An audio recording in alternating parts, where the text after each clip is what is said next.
Dicho lo cual, entonces, señora Cristina Fernández de Kirchner, no sé si me está escuchando. Sí, perfectamente.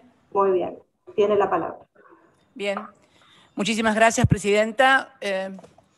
Muy buenas tardes, sí, ya buenas tardes a todos y todas.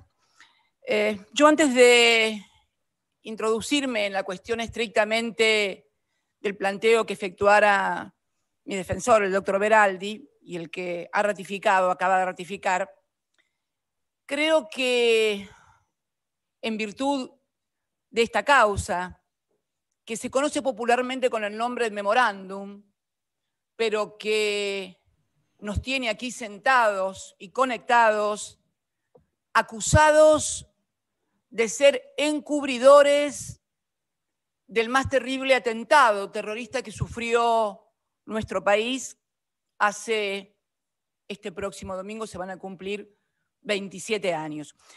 ¿Cuál es la idea entonces? La primera, demostrar a partir no ya de los planteos jurídicos que vamos a hacer posteriormente, sino de la más simple lógica del disparate judicial, institucional y político que es esta acusación a quienes estamos hoy sentados o conectados aquí. Mire, presidenta, señores, no sé cómo decirlo, estoy acostumbrada a hablar entre legisladores, nunca entre acusados y conectados, pero el atentado a la AMIA ocurrió hace 27 años este domingo que viene. Sería bueno preguntarnos dónde estábamos cada uno de los que hoy estamos acusados de querer encubrir lo que sucedía desgraciada y lamentablemente hace 27 años. ¿Por qué digo esto? Porque es interesante este primer ejercicio de sentido común, de lógica, acerca de dónde estaban, qué responsabilidades institucionales tenían quienes hoy estamos acusados de querer encubrir aquel atentado. Y permítame, señora presidenta, leer algunas de las cosas que, para no olvidarme de ninguno de los acusados o encartados, seguramente, pero, por ejemplo, Andrés Larroque, que es el que va a hablar después de mi intervención, cuando sucedió el atentado de la AMIA, tenía 15 años. 17 años, 15 años tenía Mena, ¿ve? Por eso es bueno tener anotaciones. 17 años tenía el Cuervo Larroque, permítame identificarlo de esa manera, que es como que todos conocemos, el Cuervo, estaría terminando el 5º año del Colegio Nacional de Buenos Aires. Juan Martín Mena, más chico, el actual secretario de Justicia, tenía 15 años, con lo cual debería estar cursando, calculo yo, 3er año de algún colegio de Mar del Plata, esa ciudad donde es oriundo. Parrilli, Oscar Parrilli, no sé, ahí por ahí tenía pelo, hasta tenía pelo hace 27 años, qué sé yo. Pero hace 27 años Parrilli había abierto nuevamente su estudio de abogado en Neuquén, había perdido la interna del Partido Justicialista, con lo cual estaba bastante alejado de la actividad política de nuestro espacio político y se había acercado más inclusive al Frepaso. Creo que andaba con Octavio Bordón por aquella época. Zanini, Carlito Zanini, era, creo, ministro de gobierno, si mal no recuerdo, de Néstor Kirchner, que atravesaba en ese momento su primera gobernación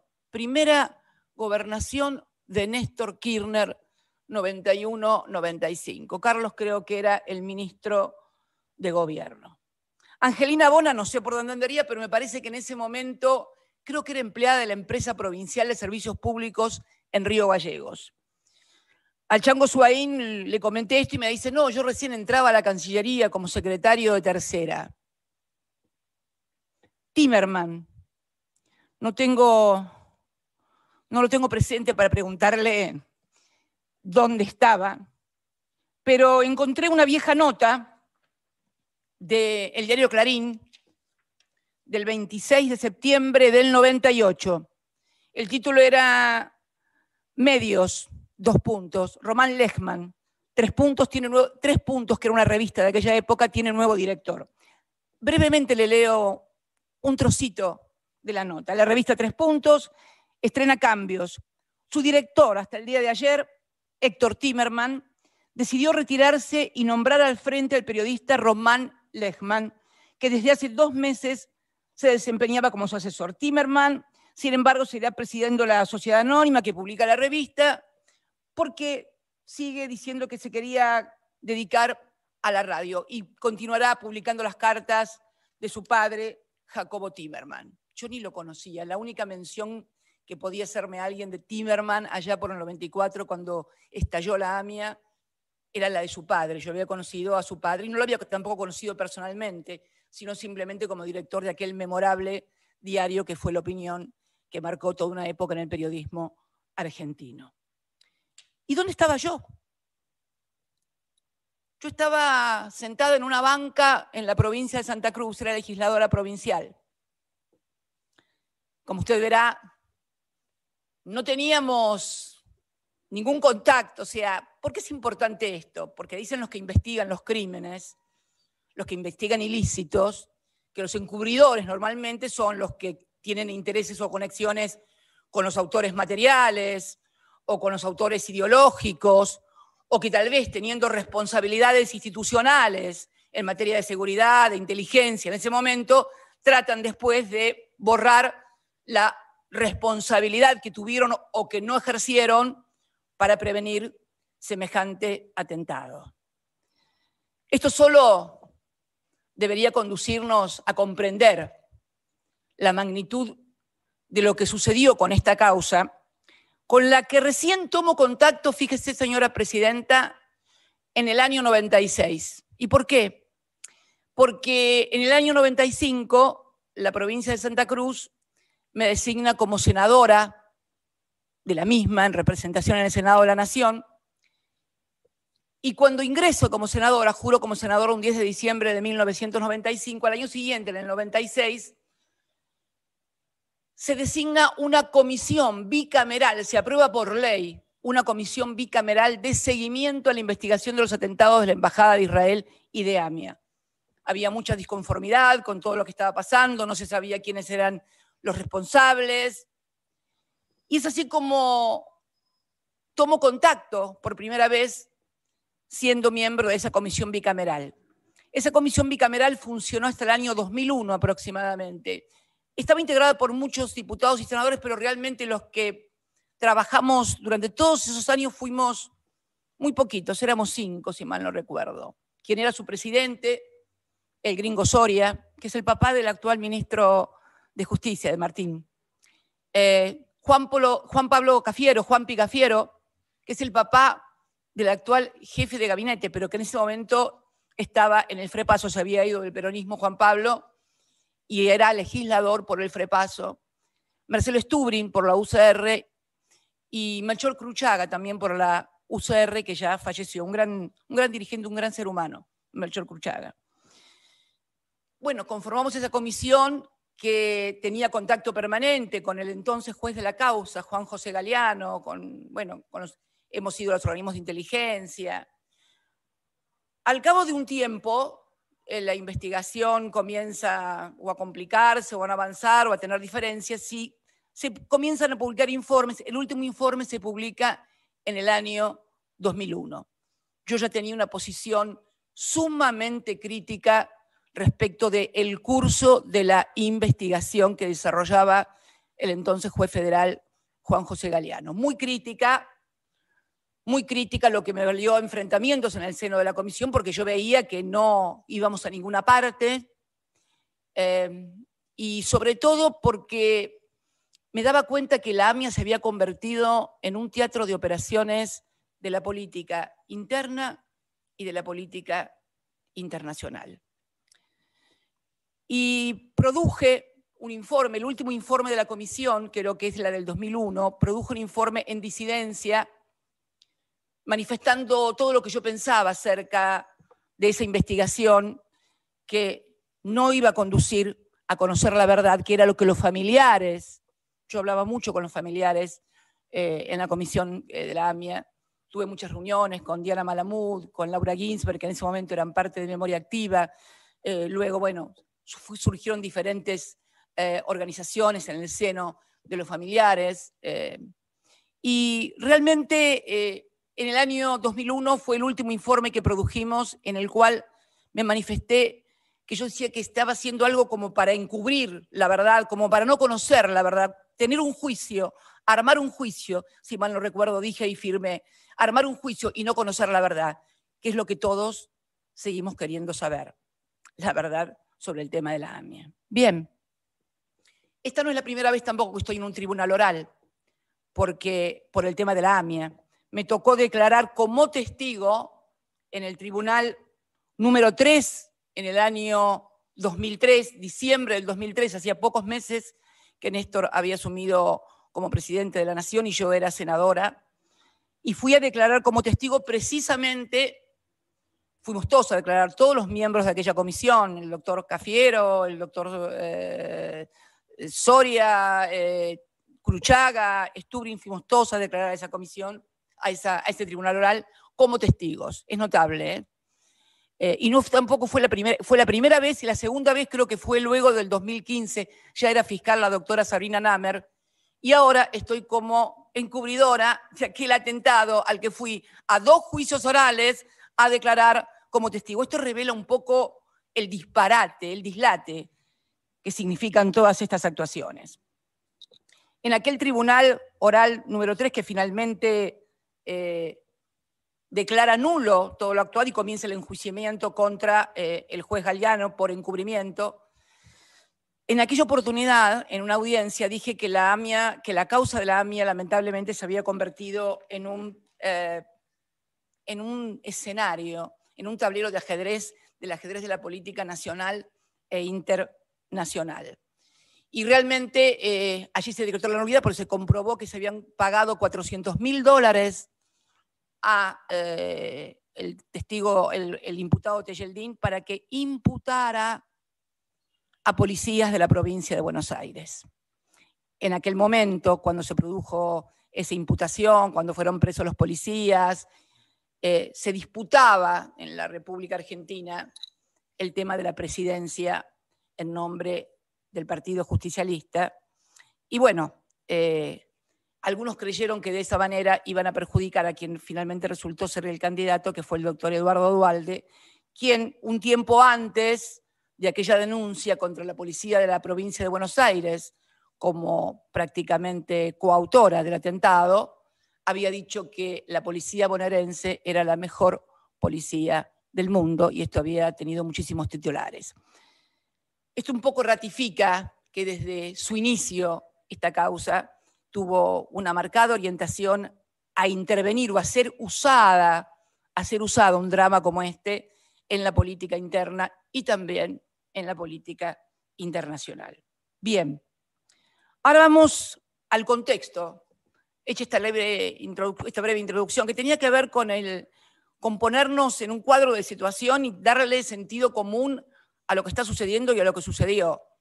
Porque hoy estamos acá sentados de encubrir el atentado de la AMIA 27 años después, a gente que no tenía ningún tipo de responsabilidad institucional, ningún tipo de conexión, ni siquiera territorial, ni siquiera de espacio en el tiempo en la comisión de este terrible delito, aún impune.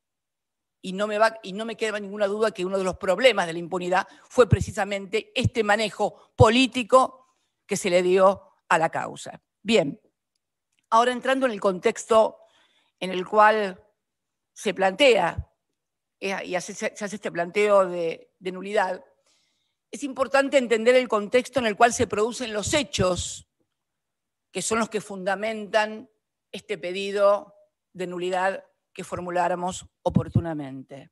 Bien, el 10 de diciembre del 2015 asume un nuevo gobierno en la República Argentina, el presidente Mauricio Macri, y desde los primeros días de su gestión comienzan a producirse hechos institucionales de gravedad inusitada que tienen una clara orientación a tomar el control por parte del Ejecutivo del Poder Judicial para usarlo como instrumento de persecución a sus opositores políticos.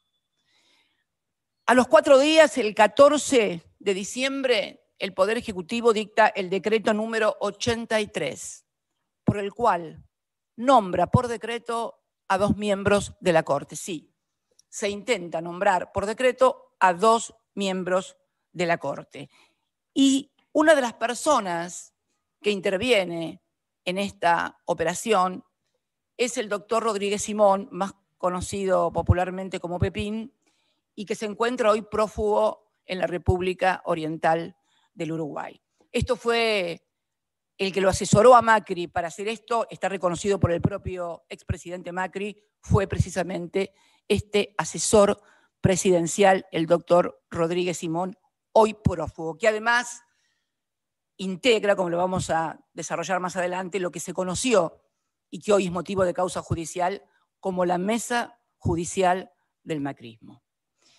El segundo hecho puntual fue el ataque formidable que recibió la entonces procuradora fiscal, la doctora Alejandra Gils Carbó, que había sido elegida por este Senado, yo estoy sentada en este momento en el Senado, por amplias mayorías superiores a los 2/3 que marca la ley vigente.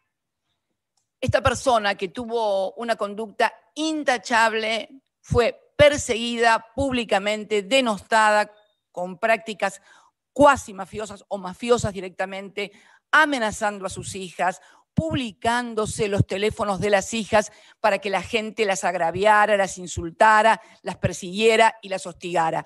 Esto pasaba ante la complacencia de la mayoría de los medios hegemónicos, en las cuales el presidente y varios funcionarios y dirigentes atacaban a una funcionaria de la Constitución que había sido elegida como Dios y la Constitución lo mandan. No paró allí, hasta que consiguieron, por supuesto, su renuncia.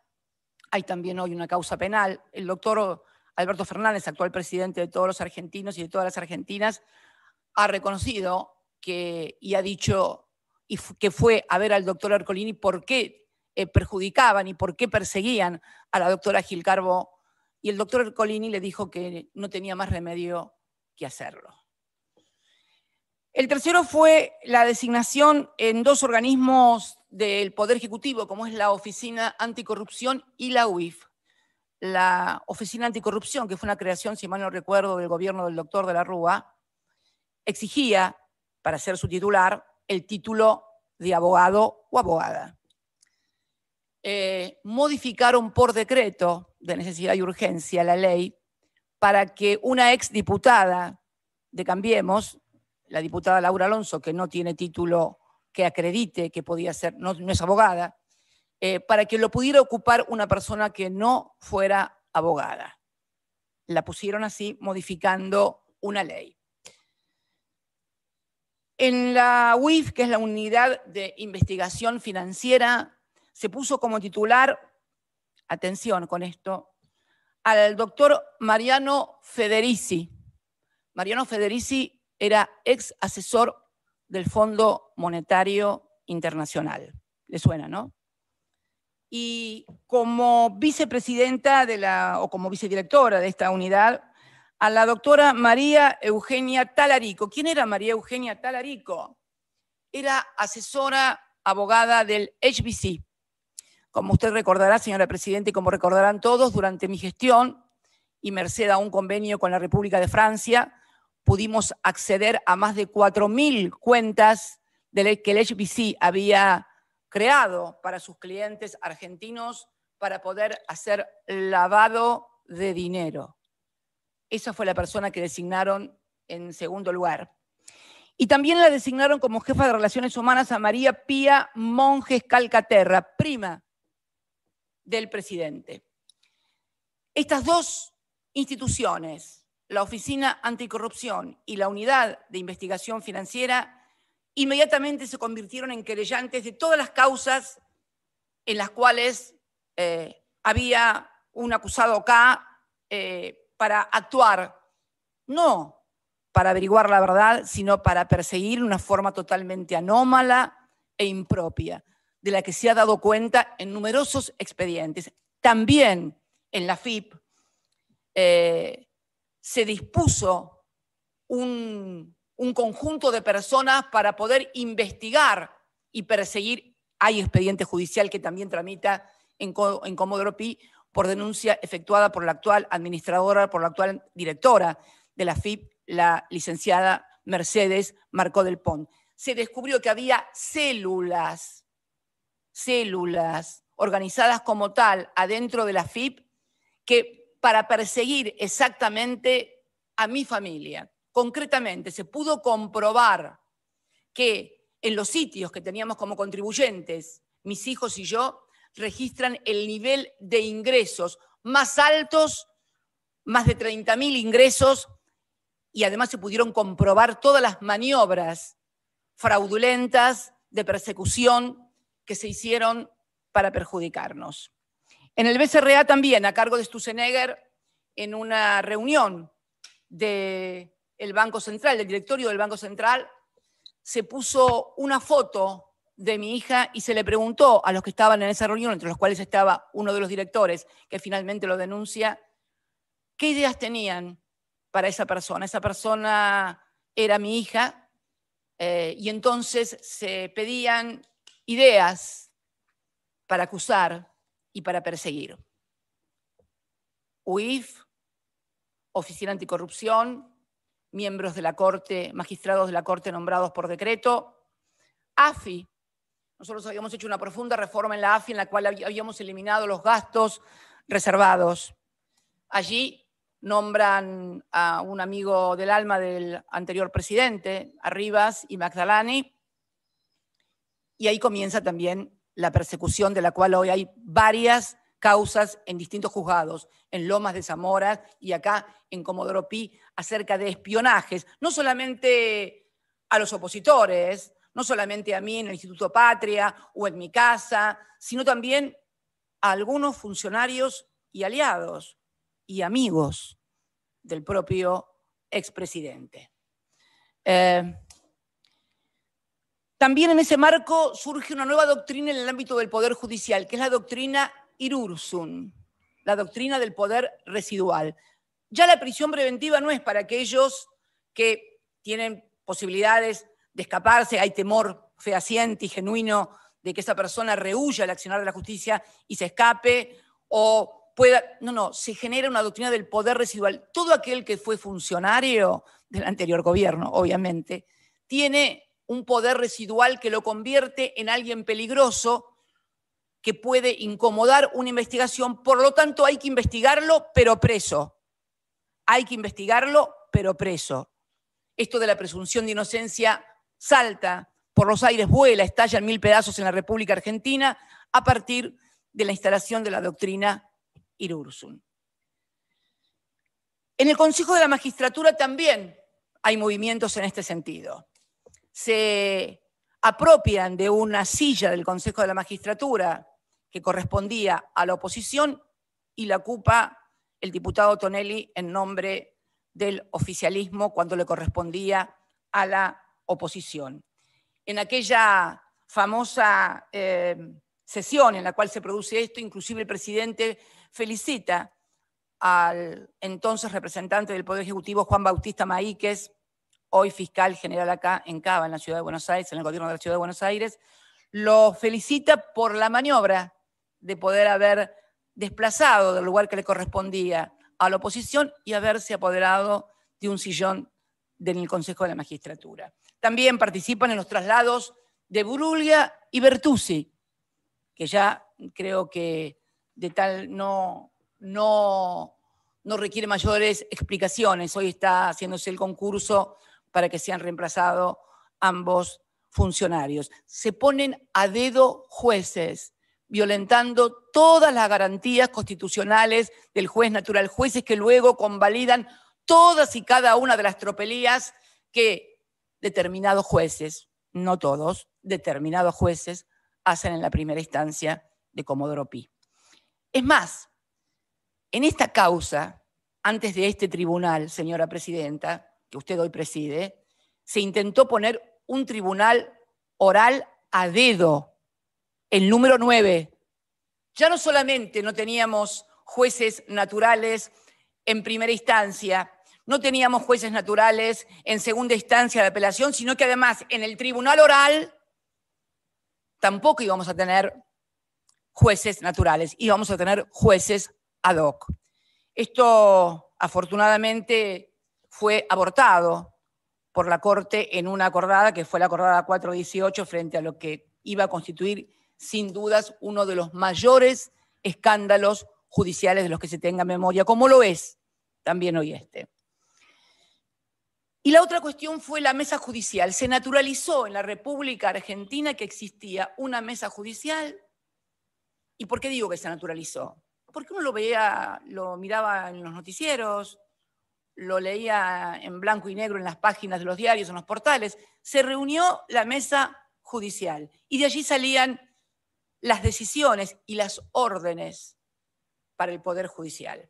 Esta mesa judicial que estaba integrada y que también hay hoy una causa penal de la cual forma parte el prófugo Rodríguez Simón, que está en Uruguay, Macri, su jefe de gabinete Marcos Peña, Arribas, el titular de la AFI, Garabano, su ministro de Justicia, Rodríguez Simón, Torello, que era el jefe de asesores, si mal no recuerdo, de Presidencia, y Crucelas, que era el secretario legal y técnico. Todos ellos eran los que decidían a quién había que meter preso, a quién había que armar una causa, a quién había que intimidar.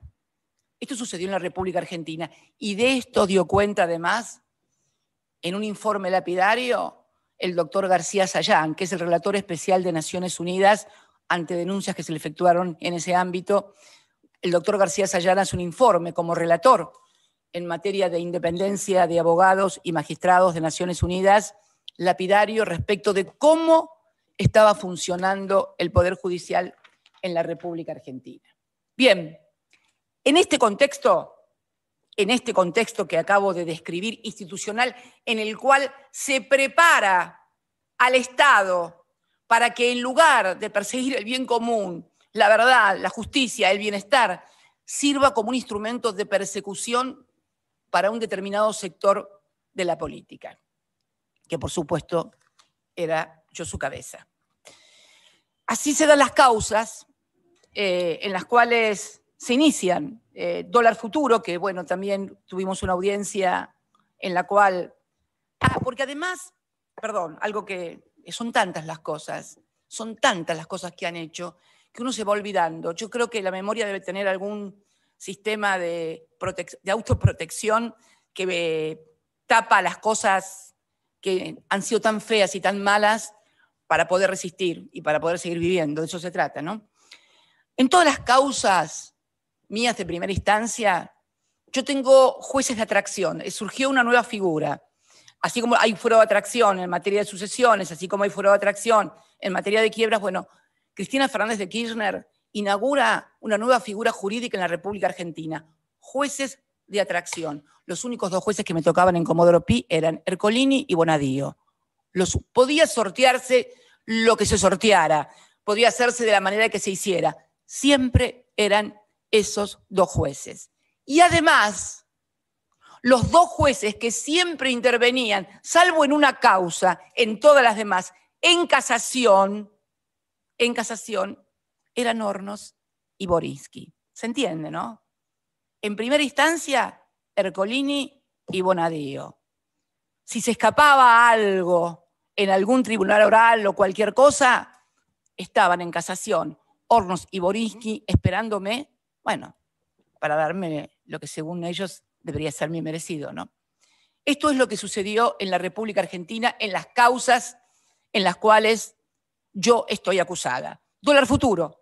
Intervino en plena campaña electoral una denuncia de dos dirigentes de la oposición, Pinedo, si mal no recuerdo, y Mario Negri, que hacen una denuncia diciendo de que el Banco Central estaba vendiéndole dólares baratos a los amigos, quienes nuestros, míos, de Kicillof, de Banoli. Bueno, cuando todo se dilucidó, resulta que los que se habían llevado los dólares no eran mis amigos ni mis funcionarios, sino los funcionarios de Macri y los amigos de Macri. Finalmente la causa, como no podía ser de otro modo, se declaró que no había causa, porque además hicieron pericias, no había habido perjuicio, el Banco Central había ganado en su balance, etcétera, etcétera. La segunda causa, vialidad, en la cual Ercolini, Borinsky y Hornos arriba, Ercolini ya se había excusado en esas mismas obras, con esos mismos denunciantes, se había declarado incompetente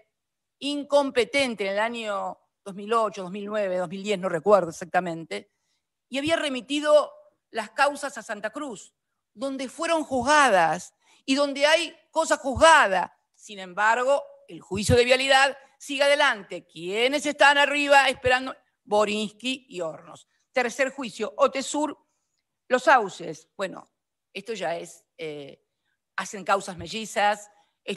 La exdiputada Stolbizer hace una denuncia en los sauces ante la manifiesta manipulación que el juez Bonadío, que sale sorteado Bonadío, hace esa causa, se la sacan.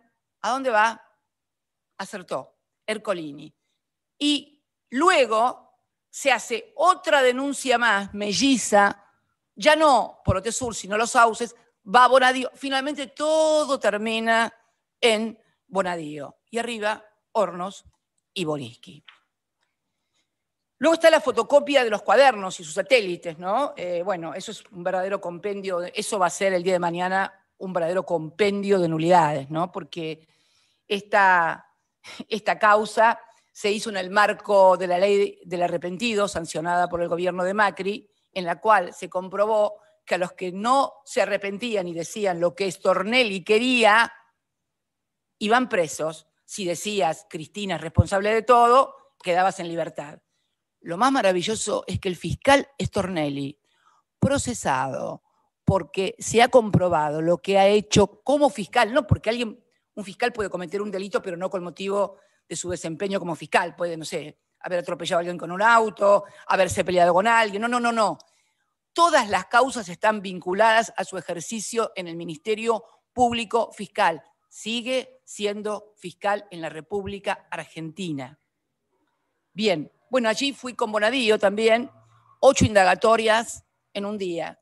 El día del cumpleaños de Néstor, un 25 de febrero del 2019, si mal no recuerdo, o 18, no, 19.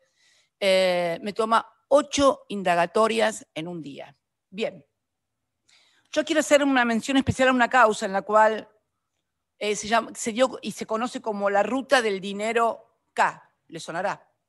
Lo curioso es que en esta ruta del dinero K no hay absolutamente nadie involucrado de la familia Kirchner. Es más, cuando al juez de la causa, al doctor Casanelo, lo obligaron a tomarme indagatoria, lo obligó la Cámara, presidida por Irurzun, a tomarme indagatoria. El juez decía que no podía tomarme indagatoria porque no tenía ningún elemento para poder indagarme, para poder mínimamente imputarme. Lo obligaron a tomarme indagatoria. Obviamente me tomó indagatoria y dictó la falta de mérito. Es la única falta de mérito que tengo en una indagatoria. Pero aquí también, en la ruta del dinero K, está Borinsky y Hornos. ¿Pero por qué menciono esta causa particularmente? Porque en esta causa se desató una denuncia tremenda de que yo había recibido en Olivos, siendo presidenta de la República, ya se estaba tramitando la causa, había recibido al doctor Casanelo, el juez que investigaba. Sí, que yo me había reunido con Casanelo en Olivos. Y la verdad que yo a Casanelo lo conocí el día que fui a prestar declaración indagatoria. Pero lo cierto es que presentaron testigos, llamaron a secretarios míos a declarar, llamaron, creo, si mal no recuerdo, al doctor Guado de Pedro, hoy ministro del Interior, también a declarar. Esto con órdenes, por supuesto, también de la Cámara presidida por el doctor Irurzun. Está claro, y la casación también ratificó estas cosas, está claro que quienes hacían esto estaban considerando que la entrevista, una reunión de un presidente con un juez a cargo de una investigación en la cual pueda tener algún interés, es un ilícito. Yo no recuerdo cuántos titulares de diarios tipo catástrofe acerca de mis reuniones con Casanelo en Olivos. Bueno, hoy los dos testigos los dos falsos testigos están condenados por perjurio, por falso testimonio. Nunca Casanelo fue a Olivos, siendo yo presidenta, nunca, jamás. No sé si después habrá ido, pero siendo yo presidenta, nunca. Bien, este es el marco en el cual se desarrolla y viene el tema de la causa memorándum, que es lo que me interesa y lo que nos ocupa hoy también acá, el tema memorándum. En el tema memorándum, el 14 de enero del 2015, el doctor Nisman, que era Alberto Natalio Nisman, que era el titular de la UFI AMIA, la Unidad Fiscal AMIA, que había sido designado por el presidente Néstor Kirchner,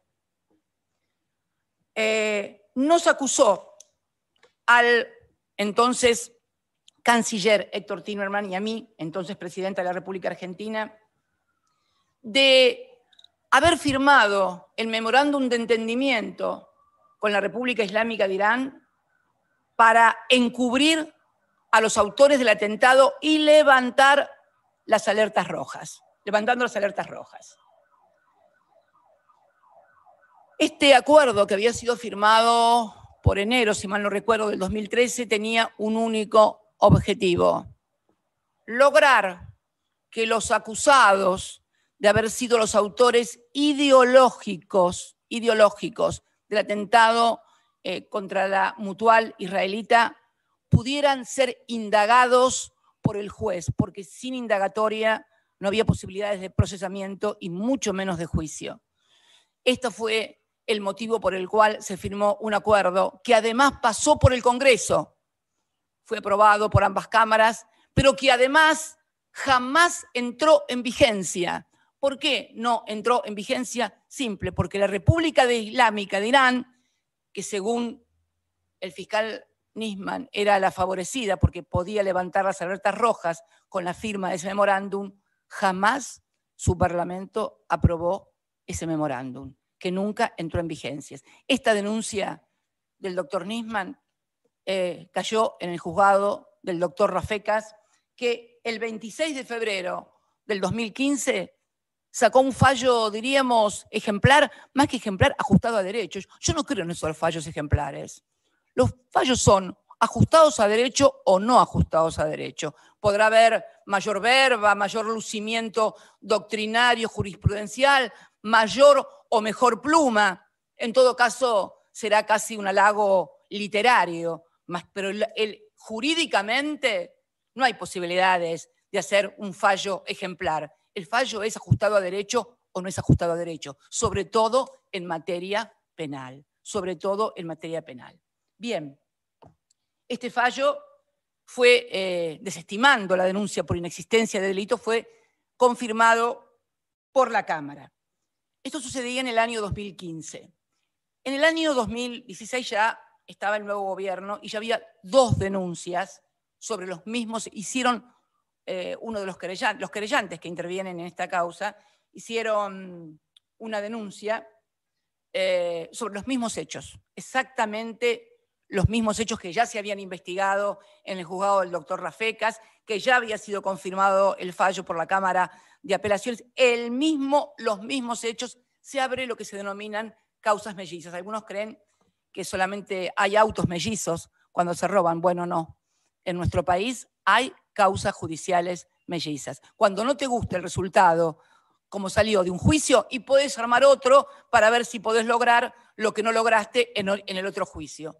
Esto es lo que está sucediendo y lo que sucedió concretamente en esta causa del memorándum.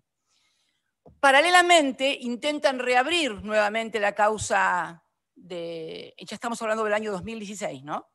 Gobierno de Mauricio Macri, con todo este contexto que acabo de describir hace unos instantes. La toma, la cooptación de todo el Estado y del Poder Judicial para atacar. Bien.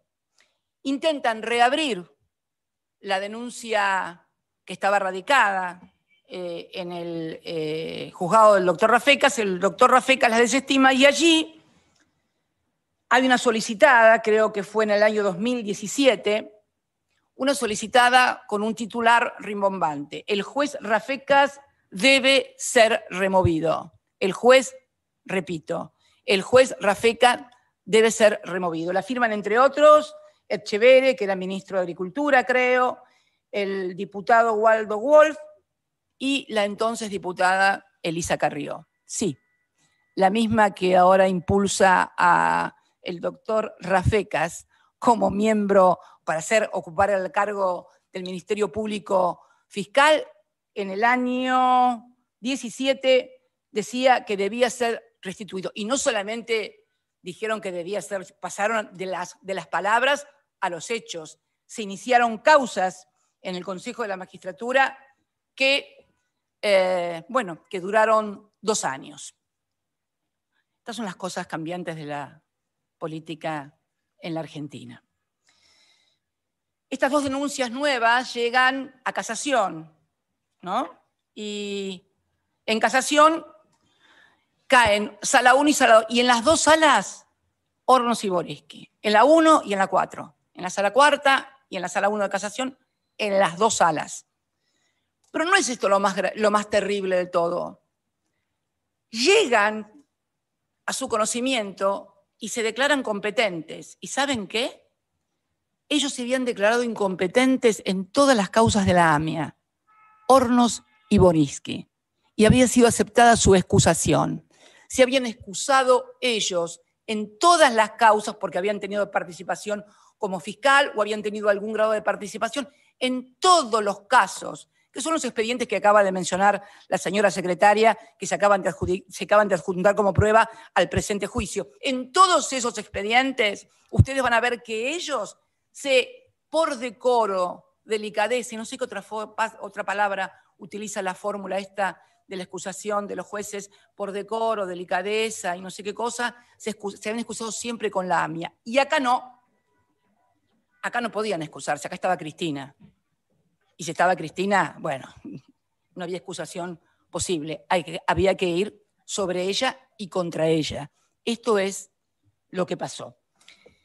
Y en un escándalo sin precedentes, en las 2 denuncias que se habían hecho, en una rechazan la excepción, en el sentido que ya se había juzgado, y en el otro abren la causa de Rafecas. El 29 de noviembre del año 16, en un fallo absolutamente escandaloso, resucitan, creo que es bíblico casi, resucitaron una causa que estaba fenecida, que estaba acabada, la resucitaron.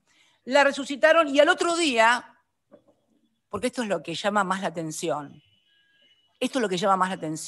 yo creo que es la sensación de impunidad lo que produce estas cosas. Al otro día, que es el 30 de noviembre, el presidente Macri, en una radio de Mendoza, les recomiendo, por favor, si pueden encontrar el audio, escúchenlo, vale la pena, felicita con nombre y apellido a Hornos y Boriski por el fallo donde resucitaron la causa contra Cristina Fernández de Kirchner. Y critica a otra camarista que había sido crítica con sus 2 colegas porque decía que no podían intervenir, que no tenían competencia. Así como se escucha. No se puede creer, pero hay que escuchar el audio al otro día felicitando a 2 jueces que sacan un fallo a medida del gobierno. Bien, retoma y va a Bonadío nuevamente, y ahí Ana Bonadío tenía la mesa servida, confirmado en casación, y empieza otra vez la cacería.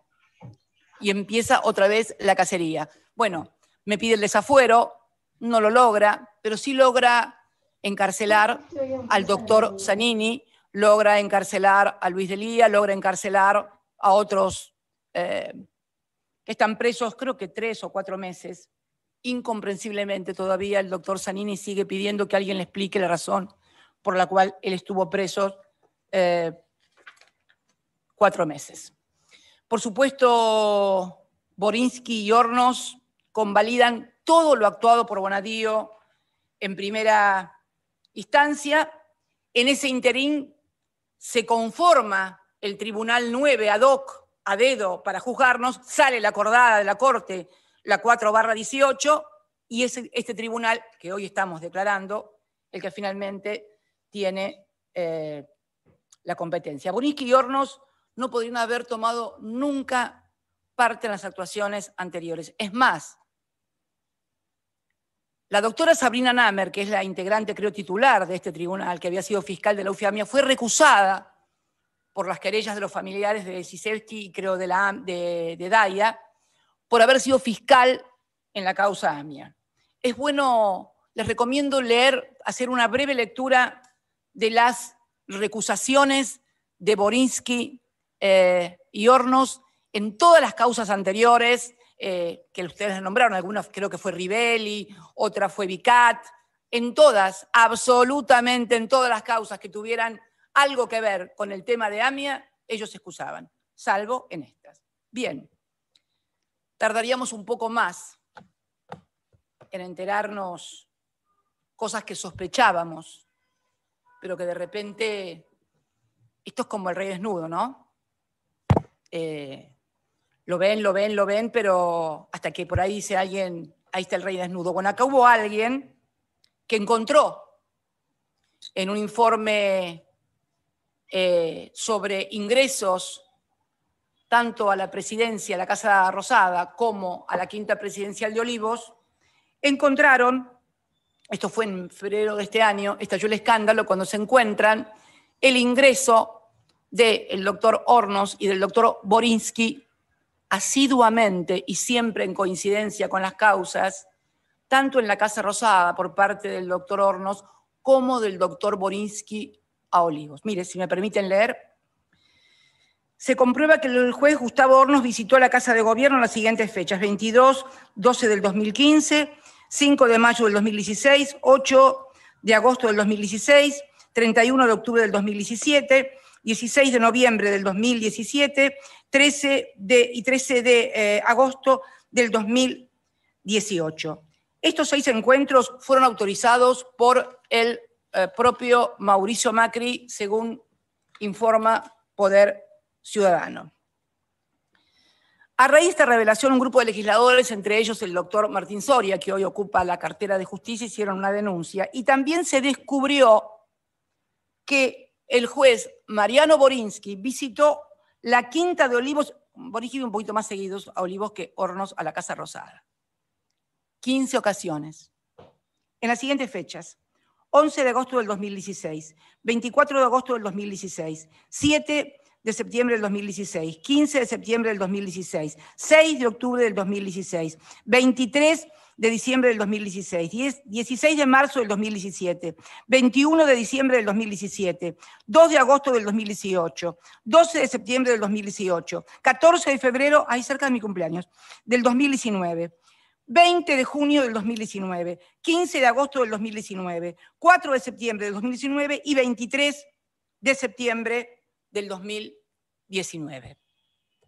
Bien, cuando estalla el escándalo, pero comienzan a descubrirse otras cosas, porque ¿qué pasa? Estas visitas habían sido negadas y habían sido adulterados los informes. El primer informe que se obtiene se suprime. ¿Quién lo produce el primer informe? Otro tips de esta causa.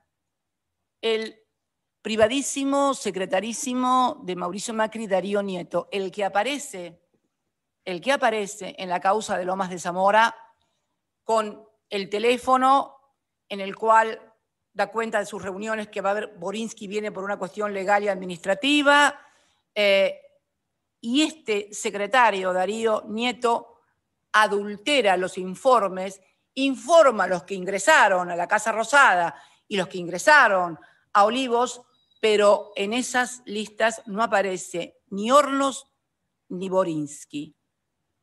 Bueno, a confesión de parte, relevo de prueba, porque si, como dicen ellos, fueron a charlar de cosas que no tenían nada que ver, no se entiende por qué razón no se informó y se suprimió expresamente de la lista de visitantes de la Rosada y de Olivos a quienes eran los jueces. Está claro, está todo muy claro, me parece a mí, señora presidenta. Y es más, cuando algunos de nuestros abogados intentaron una prueba en estos expedientes que demostrara que Hornos había ido a la Casa Rosada, fue denegada por el propio Hornos. ¿Se entiende lo que estoy diciendo?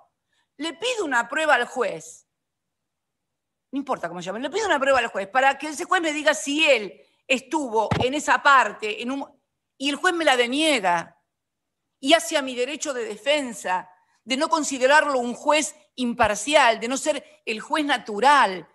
¿En serio que quieren hacernos creer que todas estas causas judiciales son legítimas y son legales? No, nunca he visto una ilegalidad, una ilicitud de este tamaño. Los jueces mintiendo acerca de sus propios actos vinculados con las propias causas en las que son jueces. Es un escándalo monumental, nunca visto, y es tolerado y es ocultado o disimulado por los grandes medios hegemónicos.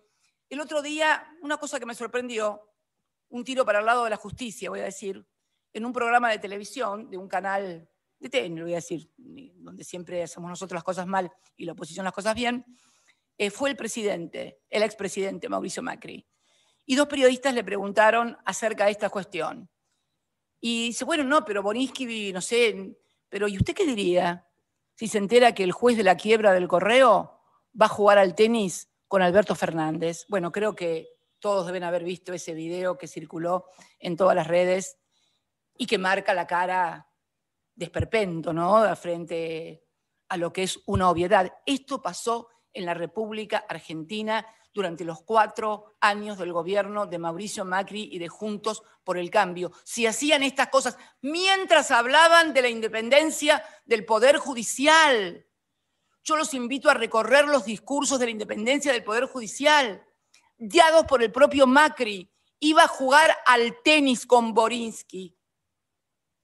Ustedes saben que, bueno, hay un montón en el escrito que presentó el doctor Veraldi, hay jurisprudencia, hay doctrina, acerca, eso lo define muy bien Veraldi cuando dice, bueno, supongamos que tienen razón, que no hablaban de ninguna de las causas, supongamos que no pasó nada de eso. Igualmente es nulo porque hay temor fundado de que no hay imparcialidad al juzgar la conducta de los encartados. Mire, de todas las cosas que escribió Veraldi, que es un excelente penalista, de la doctrina, de la jurisprudencia, yo elegí algo de parece que es un penalista muy famoso, el profesor Klaus Roxin. Es un profesor alemán y dice, el profesor Klaus Roxin, al efectuar una reseña sobre la jurisprudencia del Tribunal Federal de Justicia de Alemania, estamos hablando de un doctrinario alemán en el derecho alemán y en el sistema judicial alemán, enseña que el temor de parcialidad se configura, escuchen bien, por favor, enseña que el temor de parcialidad se configura, entre otras situaciones, da una casuística, justamente cuando el juez, abro comillas, textual de Klaus Roxin, no lo dice ni Veraldi ni Cristina, juega al tenis, cierro comillas, con el imputado, abro comillas de vuelta, y después se van a comer juntos. ¿Se entiende? Acá habla del imputado porque es el que está interesado en la causa. Acá jugaba al tenis y después se iba a comer con Mauricio Macri.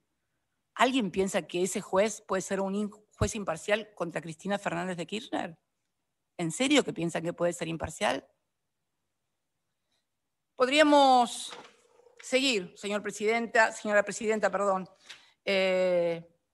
Pero la verdad que hubo una nota también publicada en el Cohete a la Luna, en un portal del Cohete a la Luna, donde también habla porque parece ser que este señor Borinsky, este doctor Borinsky, es concuñado del doctor Rubinska, a quien tampoco conozco.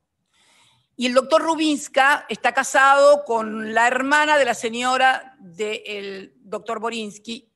Y este señor Rubinska, este abogado Rubinska, es también defensor de uno de los policías o de los agentes de inteligencia que están encartados en todo este tema de las causas de inteligencia, de espionaje que se hizo. Y normalmente Borinsky se excusaba también por cuestiones de decoro y de delicadeza en todos los expedientes en los cuales intervenía su concuñado, Rubinska. ¿Adivinen en cuál nos excusó? En la del espionaje de Lomas de Zamora, donde está defendiendo el doctor Rubinska a otro de los acusados de hacer espionaje ilegal. Apareció una nota muy interesante también en el Cohete a la Luna, en el portal del Cohete a la Luna, donde miembros de la comisión directiva de la antigua AMIA relatan cómo el doctor Bonis, que voy a leer porque quiero hacerlo textual, señala, dicha publicación señala lo siguiente: el camarista Mariano Borinsky asesoró a la DAIA. La DAIA es una de las querellantes de esta causa, la que hoy no se encuentra presente. Una lástima. Siempre hay que escuchar a todos. Aunque uno no esté de acuerdo, hay que escuchar a todos. Yo, cuando me siento, escucho a todos. Lo que me gustan, lo que no me gustan, lo que estoy de acuerdo, lo que no estoy de acuerdo. Bien. Textual. El camarista Mariano Borinsky asesoró a la DAIA sobre el modo de conseguir la reapertura de la causa iniciada contra la expresidenta CFK por el fiscal general Natalio Alberto Nisman, que él mismo decidió junto con Gustavo Hornos como jueces de la Sala 1 de la Cámara Federal de Casación Penal, por lo que el habla popular llama juez y parte. Sus contactos fueron el secretario general y abogado de la DAIA, Santiago Kaplun, y su protesorero, Daniel Belinki. Así lo narraron al Cohete varios miembros de la comisión directiva que actuó en el periodo 2015-2018. Además, Kaplun es socio de quién? De Rubinska. Casado con, no importa, no tengo por qué decir el apellido de la señora, ni tampoco, no tienen absolutamente nada que ver, no tengo por qué nombrarlas. Bien. Cuando uno, por eso, perdonen si estoy excedida con los 45 minutos, pero yo creo que ya termino. Cuando uno ve todo lo que pasó, todo lo que hicieron, me ponía a pensar antes de venir acá si realmente fue solamente para perseguir a los opositores políticos. Tanto disparate, tanta violación de todo, de los códigos de forma, de fondo, de la Constitución, de los derechos, de las garantías, de todo. No les quedó nada por violar, nada. Todo únicamente para perseguir a los opositores. Todo esto solamente estigmatizar a los opositores, que es únicamente para hacerle a los opositores que no ganen las elecciones. No, no. Yo creo que también hubo otras cosas. Y lo veo, al cabo, uno mira con perspectiva y con retrospectiva también, ¿no? Y la verdad es que en aquellos años en que me tocó ser presidenta, sobre todo 2014 y 2015, nos habían declarado la guerra los buitres, ¿se acuerdan? Los buitres que querían cobrar de la Argentina lo que finalmente cobraron. ¿Se acuerdan que también le decían a todos los argentinos que había que pagarles porque de esa manera, si les pagábamos, después iba a venir bonanza, iba a venir mucha inversión, que si nosotros le pagábamos a los buitres, iba a venir mucha inversión? Eso fue el discurso de batalla, y creo también entre eso, lo del memorándum, lo de Nisman, lo del dólar futuro y demás, todo creando el escenario para lo que vendría después, que no era solamente ganar una elección. No era ganar una elección. En aquel año 14 y en el 15, nosotros habíamos obtenido un triunfo resonante diplomático en Naciones Unidas con una labor impresionante de quien era nuestro canciller, de Héctor Timerman, que había logrado sacar por primera vez en la historia una legislación global de la ONU donde se establecía cómo se debía negociar la deuda soberana de los países. Gracias a aquello, ahora se requiere el 66%, y si el 66% de los que quieren reestructurar la deuda están de acuerdo, todos están obligados a aceptar esto, que fue lo que se aprovechó en esta última reestructuración que se hizo, lo que nosotros habíamos logrado con Héctor, con Axel, allá por el 2015. Pero mientras hacíamos esas cosas, los fondos buitres hacían campaña en todo el planeta. ¿Con qué hacían campaña en todo el planeta en los diarios? Con el memorándum de entendimiento con la República Islámica de Irán y con la AMIA. Esto, no sé si lo ven, esto era lo que se publicaba en los principales diarios europeos. Soy yo, con el entonces presidente de Irán, Ahmadinejad, como que teníamos un pacto con el diablo. Estas solicitadas las pagaba la Task Force Argentina, que era el grupo de choque de los fondos buitres para lograr doblarnos la mano. Me quisieron doblar la mano durante años para que les pagara cualquier cosa y me negué a pagarles cualquier cosa. Bueno, la historia ya la conocen, pero era esto, ¿no? Quiero que lo fijen muy bien, era esto. Entonces digo, no, claro, estoy memorándum por Irán no es solamente una persecución a los acreedores, tiene que ver con esto, con que le paguemos lo que querían a los fondos buitres, porque después que le pagábamos a los fondos buitres, todos decían que iba a venir la bonanza para la Argentina porque iba a venir muchos capitales de inversión. Pagábamos eso y venían, y pagaron, lograron el acuerdo, lograron sacar el candado que habíamos puesto para que no se pagara en forma distinta a lo que habíamos pagado a todos los que de buena fe habían aceptado la reestructuración de la Argentina en el año 2005 y en el año 2010, o sea, acreedores de buena fe que aceptaron lo que había pagado Argentina, seguíamos pagando toda la deuda que no era nuestra, fue toda la deuda defaulteada que recibimos en el año 2004, que recibió Néstor. Entonces, seguíamos pagando y era muy injusto que nosotros le pagáramos a un puñado que representaba solo el 7% de los acreedores, le pagáramos lo que ellos querían, que era una cosa que no podía ser. Y había una cláusula, además, que nos obligaba que si nosotros le pagábamos a ese 7% o a un 1% o a uno solo más de lo que le habíamos pagado al 92%, obviamente se nos podía caer el acuerdo, que era la famosa cláusula pari passu, si mal no me acuerdo, era la pari passu, la famosa pari passu. Bien, no lo hice. Me banqué lo que me banqué y no me doblaron el brazo, no les pagué lo que querían, porque era condenar a la Argentina a un endeudamiento monumental de la que le habíamos salvado, pagándole al Fondo Monetario Internacional Néstor en el año 2005 y yo siguiendo pagando todo lo que reestructuramos a partir de 2005 y del 2010, pagando todos los años. Por eso también afectamos las reservas del Banco Central para pagar la deuda, porque queríamos desendeudar al país, porque era la única forma de crecer y estábamos creciendo, porque en el año 2015, y no son datos míos, son datos de Todesca, que era el jefe del INDEC de Macri, crecimos al 3, y pico % en el último 2015, como habíamos crecido también en el 2013. Entonces, primero terminar con el mito esto de que hace 10 años que nadie crece, no, mentiras. Pero ¿qué pasó entonces? ¿Qué pasó entonces después de que le pagaron a los fondos buitres que hacían esto con el memorándum de Irán? ¿Qué pasó? Pasó esto. Esta es la deuda argentina. Esto es, no sé si se alcanza a ver. Esto es cuando Néstor recibió el gobierno. En el año 2004 debíamos el 116% del Producto Bruto Interno. La Argentina debía un producto y cuarto más de lo que producía.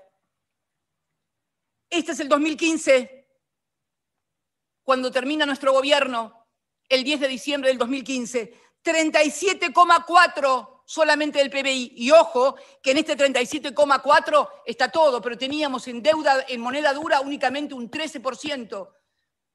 Un 13% nada más de 37,4. Fíjense ustedes cómo fuimos de ese 100, cómo lo redujimos. De ese 120 fuimos bajando y llegamos en el último tramo de mi gobierno al 37,4. Miren lo que pasó en apenas 4 años. Del 37,4 a fines del 2019, el 72,6 del Producto Bruto. Casi duplicaron. Mire cómo habíamos logrado, mire cómo Miren cómo estaríamos los argentinos si hubiéramos tenido dirigentes que se aguantaran lo que hay que aguantar para no... ¿Pero por qué no lo hicieron? No lo hicieron porque después no vinieron fondos para invertir en producción, en generar trabajo, en generar bienestar, alegría y felicidad a los argentinos. Vinieron a la timba financiera,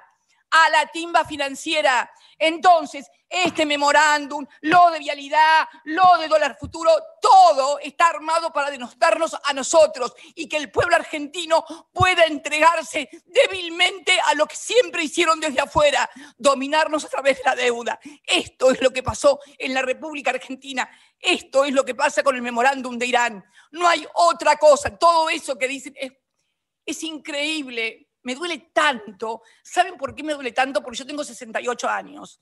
Ya fui presidenta 2 veces.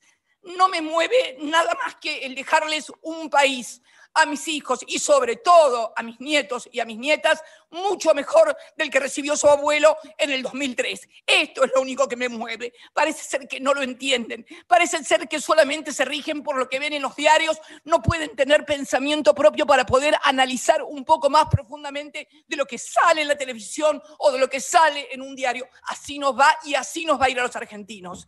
Así le fue a muchos argentinos que no quisieron vacunarse porque le habían dicho por la radio y la televisión que la vacuna era veneno, que se le pegaban los imanes o cualquiera de las barrabasadas que han dicho en los últimos tiempos en esta verdadera tragedia que tenemos, que es la pandemia. La verdad, señora presidenta, la verdad, argentinos y argentinas, si no tomamos conciencia de lo que nos ha pasado a los argentinos en los últimos años, difícilmente podamos encontrar un camino después de esta pandemia. Y tenemos que encontrarlo, porque tenemos una responsabilidad, yo por lo menos me siento con la responsabilidad histórica de poder hacerlo. Así que discúlpeme, señora presidenta, y discúlpenme las otras personas que están así, pero es una cosa que siempre, en fin, me llega porque no puedo creer, todavía me cuesta creer que a 27 años de la tragedia de la AMIA estemos todavía discutiendo esto, que es el montaje de una mentira para poder ganar elecciones, para poder mantener entretenida a la gente y para poder echarle la culpa a los que mal o bien, con equivocaciones, con aciertos, podemos decir que cuando nos tocó gobernar la Argentina, la gobernamos para que la gente pudiera vivir mejor. Nada más, señora presidenta, muchas gracias.